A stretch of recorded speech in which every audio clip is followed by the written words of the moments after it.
Ethical Perspectives on the News is produced by the Interreligious Council of LInn County, which is solely responsible for its content. The views and opinions expressed on this program do not necessarily reflect those of the staff and management of KCRG TV9. Good morning and welcome to Ethical Perspectives on the News. My name is Diehl. I currently serve as the Vice President of the Interreligious Council. On this morning's show, we are going to discuss, should Iowa legalize recreational marijuana? And here to help me kind of work through this controversial topic, I have two special guests, and I'd like you to, before we get to discuss this, I'd like you to introduce yourself and tell us a little bit about what you do and why this topic is important to you. Thank you, Alan. Thanks for having me. My name is Kim Loeffler, and I am owner of Corner Store Apothecary, where I am also a cannabis nurse, an educator, and activist. And this touches home base with me. I am primarily about medical cannabis and CBD. However, I do feel there are a connection with recreational marijuana, and I will like to discuss my views here shortly. Excellent, thank you. My name is Jeff Meyers. I'm with the Area Substance Abuse Council, ASAC for short. We're one of the larger treatment providers in the area, LInn, Benton, Jones, Clinton, Jackson counties. I specifically don't work in treatment, I work in prevention. So I do a lot of work with parent groups, youth, as you can imagine, with schools, and just other community groups where I get a lot of questions and we try to educate on drug trends, drug topics. And as you can imagine, marijuana comes up quite a bit, and with the changing political landscape, we get a lot of questions about it, and we want to give as much accurate information about it as we can. Yeah.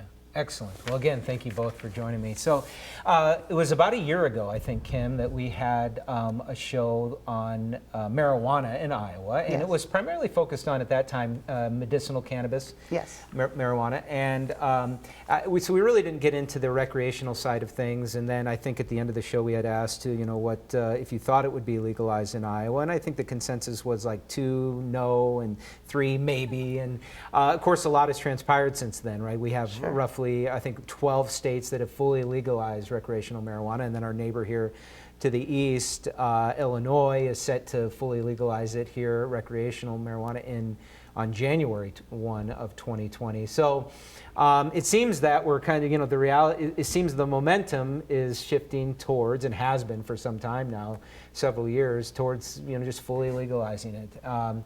And so I think I want to maybe just start there. Couple questions. Do you feel as if legalization is something that should happen, is inevitable? But then second of all, well, maybe let's just start there. What is your thoughts on whether you feel it should be legalized? Very, very, just a very basic question, and then we'll kind of get into the nitty-gritty details. So maybe Kim, start with you.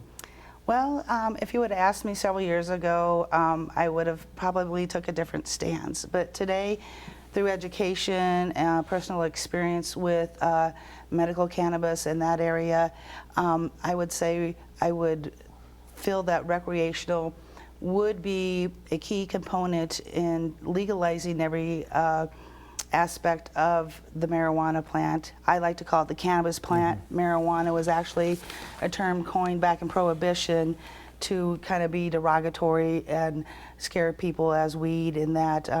So it's actually the cannabis plant. So we go by medical cannabis, not medical marijuana. We talk about cannabis, and that's what I do, and go out and educate.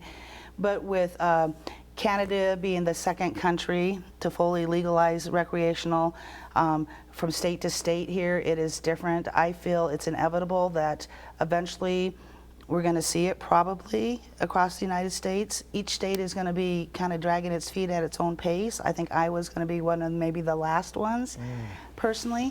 However, with that being said, there is still a lot of education that really needs to be put out there, controls and things sure. along that line. It shouldn't just be, out there.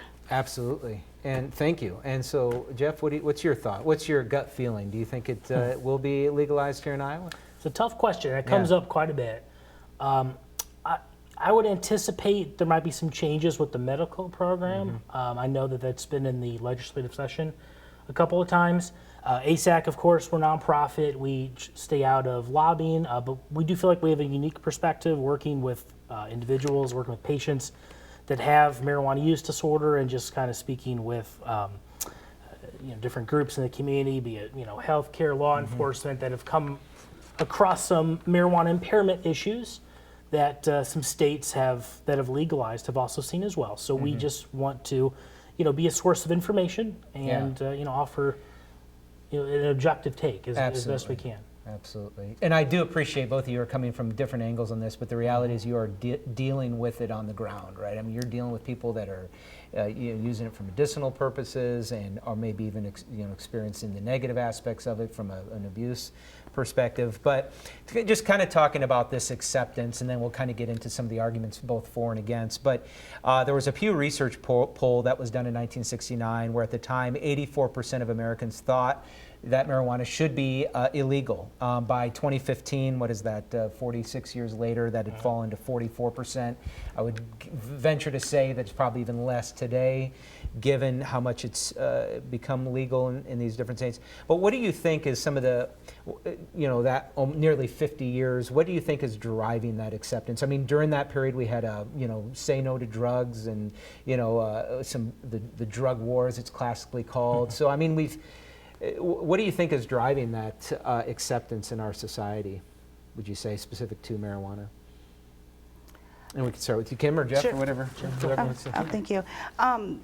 A lot of the driving force in the different change, the times have changed. Marijuana has changed. The cannabis has changed. Different strains that are out today aren't the same strains that were prevalent, 40 year ago.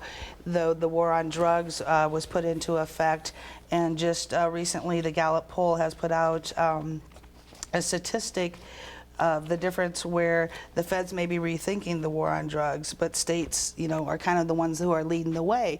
So the states, are kind of deciding whether or not they want to partake in that program or not. For me, what I've been seeing with our customers at our store and stuff like that, we have so many, they come from all walks of life. Ours is basically, as we've talked before, about medicinal purposes. I can't make any claims, but we can tell our people, our customers, I should say, the benefits that we've seen from our other customers. I even have a doctor that was in this morning, a physician. He's been seeing it in his patients. Our customers are his patients. So he came in and was going to try using the CBD, the cannabis oil, for himself to see. But the proof is in the blood work in that. And so I think as far as recreational goes, people who aren't eligible for medical cards are self-medicating with recreational marijuana or cannabis already now, whether it's legal or not. It's a door knock away. If somebody really wants something, I'm sure they can find it.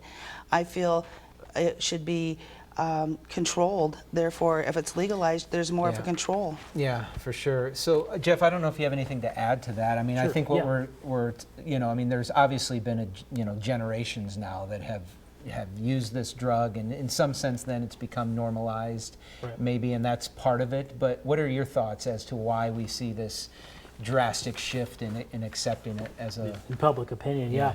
I would say there's three main drivers. One, obviously, legalization. When a state legalizes, be it 1, 2, now we have quite a few states, 12 states for my last count. What we call the perception of harm goes down. So when people hear that a state has legalized it, this is especially true of adolescents, and then also true of adults as well. They think, okay, well, it must not be that big of a deal since it's legal in some areas, even if that's not necessarily the case. I would also say that there are, depending on the survey you look at, you can see just over half of Americans have tried marijuana at least some point in their lifetime. And oftentimes these are going to be folks that have tried it in the 60s, 70s, 80s. So we tend to have our feelings of what marijuana is based on our experience. Right. And we have a lot of people out there who are thinking, when they envision marijuana, they're envisioning 1960s marijuana, 1970s marijuana. And as Kimberly mentioned, it is quite a bit different. And I would say by and large, it's different in the potency. THC rates are through the roof compared to what they used to be. I mean, in the 60s, you're looking at 1 and 3% right now, 10 and 15. states that have legalized, you're getting 40+%. You have concentrates out there that are 90, 99% THC. So it's a totally different drug. So we have a lot of people making opinions based on a drug that they might have experienced that was much different than we have today. And I would say the third factor would be this idea of the medical benefits of marijuana. And of course, marijuana is a complicated plant. You know, it's got 400-something chemicals in it. CBD is a chemical compound in it that has the bulk of the medical research behind it. Yep. But of course, that's not the only thing in marijuana, and CBD can be extracted. And we talk about whole plant marijuana, that's not necessarily, on the whole, going to give you the benefits that a lot of people hear about. So there's this conflation between CBD and marijuana that I think leads to quite a bit of confusion. I think that's an excellent point. I love your point about when you legalize something, there's a normalization of it, and that it simply means, well, it's legal, it must be safe, and that isn't always obviously the case. And that can especially be true maybe amongst younger people. But I love your second point about conflating the two. Thinking, well, it's medicinal, therefore it must be good. Well, anything. So I think those are excellent points. And so maybe starting with, I've had this conversation with numerous people over the years in different contexts. And of course, one of the very first things you hear from people is, well, we've legalized alcohol, and there's, obviously we've seen the repercussions of that, whether it be, traffic-related accidents, the list goes on and on and on. But the point is, well, if we've legalized that and it's celebrated, and there's commercials, and you can drive pretty much anywhere within a square mile, you have about 50 places you can go to and partake of it. And the argument is, well, if we're legalizing that, why shouldn't we just legalize marijuana? There's no good reason not to. But I want to get your opinions on whether you agree with that argument, that if alcohol is legal, that therefore there's no reason why we shouldn't legalize marijuana, recreational marijuana, or cannabis. So would you like to respond to that, Kim or Jeff? I'll let Jeff go ahead first. Yeah, so that's a really common comparison that comes up. People often say, well, alcohol's worse than marijuana. And I would say that it's not an apples to apples comparison. They're two different drugs. They both have impairment. So if someone has experienced marijuana, and of course the vast majority of adults have experienced alcohol, and to a state where maybe they were intoxicated, what have you, they'll notice that the impairment effects are different. They really are. But at the same time, it is impairment. So a good example would be driving, for instance. We know someone that has alcohol in their system and they're driving, they're going to be swerving, they're going to be speeding, there's going to be some risk there. With marijuana use, we don't necessarily see that, but we do see other problems. We see slow reaction time, we see sort of a tunnel vision, this inability to shift attention, where you're just focusing on one particular aspect of the road and not other things in the vehicle. Both of those are different forms of impairment, but it's still impairment. So that's what I would say. And then also, when we say that alcohol is worse or what have you, a lot of times we're looking at statistics like drunk driving accidents, we're looking at hospitalizations. But when you look at facilities such as ASAC, the number one drug that many of our patients come in for to get help with is marijuana, and that's actually supplanted alcohol. That's not true in most facilities. Still, alcohol is number one, but an increasing number of facilities are finding patients coming in reporting marijuana use disorders their number one concern. And I actually want to follow up on that question. I want to give you a chance, Kim, to come back on that, though. When you're getting treated, when your patients are being treated for marijuana abuse or usage, what is the concern there? Because you constantly hear people say, well, you can't overdose on marijuana, right? You can't, it doesn't cause cancer, and there's lots of there's not good studies on that, so that's a difficult claim to make. But you hear kind of that, well, nobody's ever overdosed, or there's no it doesn't harm you physically. Well, I mean, so why are they coming to you, would you say? What's the biggest reason? Well, addiction, right? So what we call marijuana use disorder, people commonly call addiction, that does happen. Now, it's certainly true that if an adult's going to try marijuana, use marijuana, not 100% develop addiction symptoms, but it's about 1 in 10. When you look at adolescents, that's going to be about 1 in 6. right? Because their brain's still developing until 25. So there is, in a percentage of the population, there is this ability to have this dependency, and we even see some withdrawal symptoms with marijuana. And that's also a popular narrative, that Yes. that it's not addictive. And this is kind of a selling point for marijuana, but you would say, at least anecdotally, or at least from your experience working at the ASAC, that that's not always the case. Yeah, I'd say that that's absolutely not always the case. And I would also say that marijuana is such a complex, and it's a loaded term really now, because when you say marijuana, are you including what people refer to as the concentrates or the dabs, right? Where we're talking 90+% THC. We have THCA out there, which is basically an acid THC, and those are 99%, some claim to be 100% THC, and the truth is we really don't have any long-term research on what that does to the brain, and especially what it does to adolescents or even an adult. So I would say when you're comparing something like marijuana to alcohol, it's a very hard comparison to make, just because there's so many different strains of marijuana. Okay. There's so many different potency aspects to it. We just don't know. Yeah, and of course, somebody would come back and say, well, alcohol is the same way, right? I mean, you could have a can of light beer versus hard liquor. I mean, obviously the impact on your brain and your function are but that's not new, though. Different. You know, we've had that for. I mean, we've had liquor quite a while. We've had different concentrates. This is not true of marijuana. I mean, if you go back 60s and 70s, we didn't have THC yet. Yeah. We didn't have these dabs. Interesting. So, Kim, why don't you? So to play off what Jeff has said, talk about the concentrates and that. So going back to the old school where we were just, it was usually bud or flower back in the 60s and in the earlier days. Now, like Jeff was saying, there's concentrates, there's vaping, there's so many different delivery systems and delivery methods.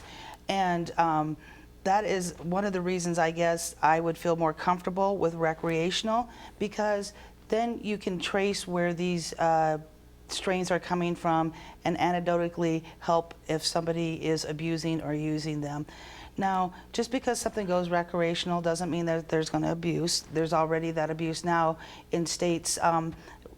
During the Gallup polls, they have showed that teenage and adolescent marijuana use, they figured would go up when it was legal. Actually, it went down in some of these states, like in Colorado, for instance, and they were attributing it maybe to more that it was harder for people to solicit kids at schools in that, as opposed to they could go to a dispensary and buy it. Now, controlled, obviously, an adolescent's not going to be able to go to a dispensary and buy it.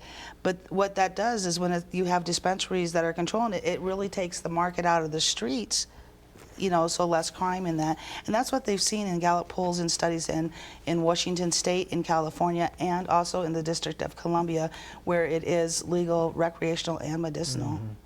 So I think there's like mixed studies on increase in traffic fatalities, traffic-related accidents. It seems as if in Colorado there has been a spike, or an increase, not necessarily a spike, an increase in traffic-related, not necessarily fatalities, but injuries. Sure. That could be strongly correlated. It seems to be strongly correlated with that. And then there's those studies around April 20th, and seeing that spike similar to the Super Bowl, and they associate that with the usage.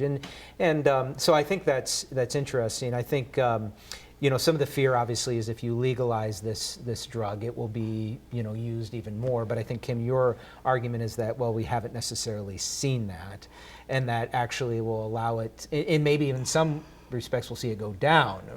It loses its cool factor, or whatever the case may be. Absolutely. There's people that speculate on that. Now, Jeff, does ASAC see a link, because this is kind of the counter argument against legalizing it, is that it's a gateway drug, right?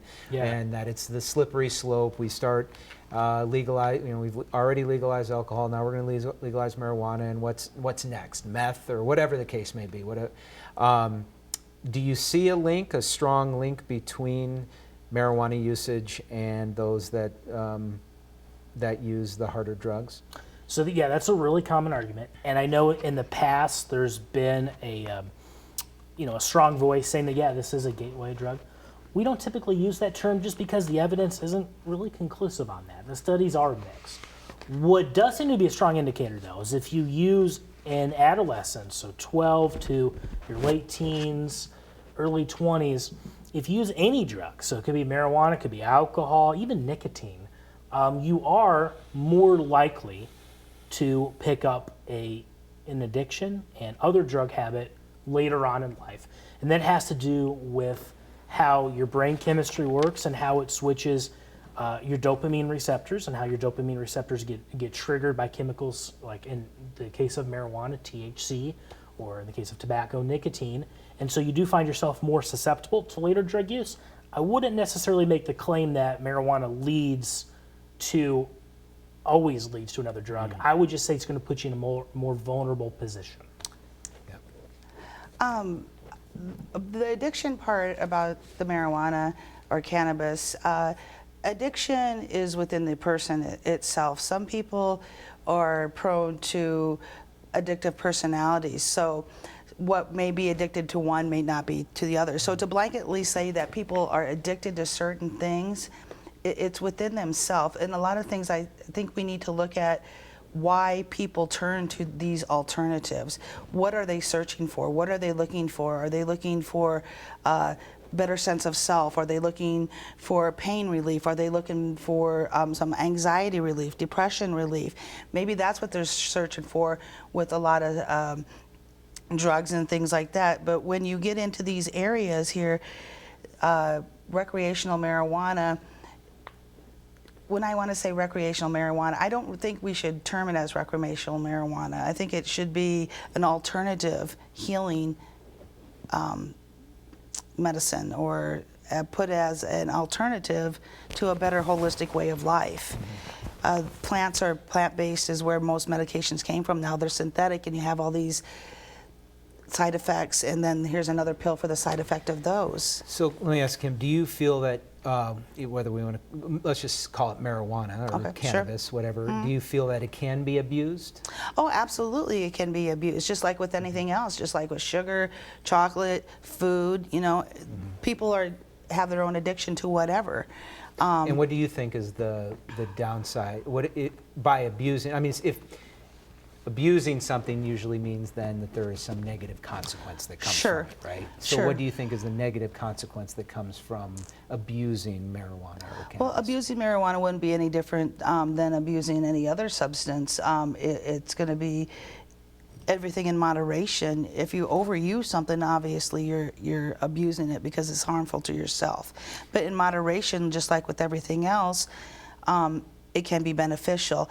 When Jeff was talking about the different components, there's CBN, there's CBDs, there's the anandamides in the chemical compounds. Yeah. But what nobody really talks about now is the endocannabinoid system. We actually have this endocannabinoid system. They say they've just discovered it back in 1988. Well, they may have discovered it, but we've always had it. Just like a diabetic, we all have insulin. Diabetics need a boost of insulin. Our endocannabinoid system needs a plant-based endocannabinoid CBD from plants. Now THC, when used in moderation, can be beneficial. For the state here, the medical cannabis program, that is why they have to have a card. It controls the THC. These people with medical cards still aren't getting high or stoned or anything like that. What that THC is an accelerant for the CBD to help it bind to the receptors, produce the endocannabinoid system receptors that we need in our body for those people to heal themselves. Yeah. So THC can be a good thing, but overused, overstimulated, especially with young developing minds, that's not acceptable. So I'm gonna actually push back a little bit here. So specifically though, what do you feel is the negative consequences for an adult that consumes marijuana or abuses it specifically? What are the consequences for them? The negative consequences of abusing. The negative consequences? Yeah. Well, over time we have seen, but again, it really depends on the person. Everybody metabolizes things different, so you can't say that somebody who smokes marijuana is going to be a couch potato and not accomplish anything, you know, which is what they you see. You know, oh, they don't go on to graduate, oh, they don't go on to do this. That's not necessarily. So it's really hard to say. The consequences could be different for some people. There are some people who even shouldn't touch it. They may not, it may have psychological effect on them. It may have negative effect on them. whereas other people have medicinal and positive effects. So Yeah. Okay. it's really hard to... Sure. No, it varies from person to person. I just didn't know if there yeah. was maybe a consensus on what you feel is some of the negative consequences. But I wanted to maybe end on this note. We have about 4 minutes. So there was a study completed by the University of Michigan's health system in 2016 of 108 people done over 4 years. And basically it was a team of researchers and addiction researchers specifically. And they showed that, this is directly from the study, it shows that marijuana can cause effects including problems with emotional functioning, academic problems, and even structural brain changes. As the earlier in life someone tries marijuana, the faster their transition to become dependent on the drug or other substances. Some people may believe that marijuana is not addictive or that it's better than other drugs that can cause dependence, says Heitzig, who is the assistant professor of psychiatry at the University of Michigan Medical School and also a member of the addiction research team. Quote, she says, but this Michigan study provides evidence that it's affecting the brain in a way that may make it more difficult to stop using it. It changes your brain in a way that may change your behavior and where you get your sense of reward from, end quote. So I guess kind of ending on this note, as a word of caution, right, as we move forward on, we have roughly 3 minutes left. What are your thoughts to this study specifically, and maybe how we should think about this as a state, as a country, as we seemingly are embracing this drug in our society? And maybe Jeff, start with you. Sure, absolutely. Well, I've seen that study. I've seen numerous other studies that back that up. We know this is especially true and especially strong in the developing brain, right? The brain on average is going to develop until 25. So we see cognitive deficiencies, we see memory problems in adolescents who use on what they call a regular basis, usually going to be defined as once a week or more. And it's also been linked to things like IQ loss and IQ reduction. And several studies, international studies, have linked it to IQ loss and reduction for the developing brain for adolescents on average of 8 points. So these are permanent consequences that we need to think about. And the other thing I'll mention is a lot of the research, because research takes quite a while, and that's the frustrating part of it. So a lot of what we know about marijuana and some of the negative consequences is based on marijuana that's not nearly as strong as you're going to find right now in 2019. Sure. This is based on the 90s, early 2000s, and when you see strains now that are 15, 20%, like I said, 40%, we don't really know what that's going to do. So I would say be cautious, especially with developing brain. Yeah. Excellent. And we have just about 30 seconds. I hate to do this to you, Kim, but what are your closing thoughts on just how we should approach this? Well, just like with anything, we need to approach it with caution. And one thing I just wanted to read from the statistic of, this is from the JAMA Medical Journal, is more and more states now are allowing health professionals to recommend marijuana and cannabis instead of addictive, potential deadly pills, pain such as oxycodone, Percocet, and Vicodin. So there are more holistic healing centers too that are using this now as to wean off other drugs. So it's the people that should be making the decision. Again, I appreciate both of you. I think the moral of the story here, there's pros and cons, and we just got to move forward with some caution. So thank you very much. And again, I hope you enjoyed the show this morning, and I hope you have a great Sunday morning. Take care now. Bye.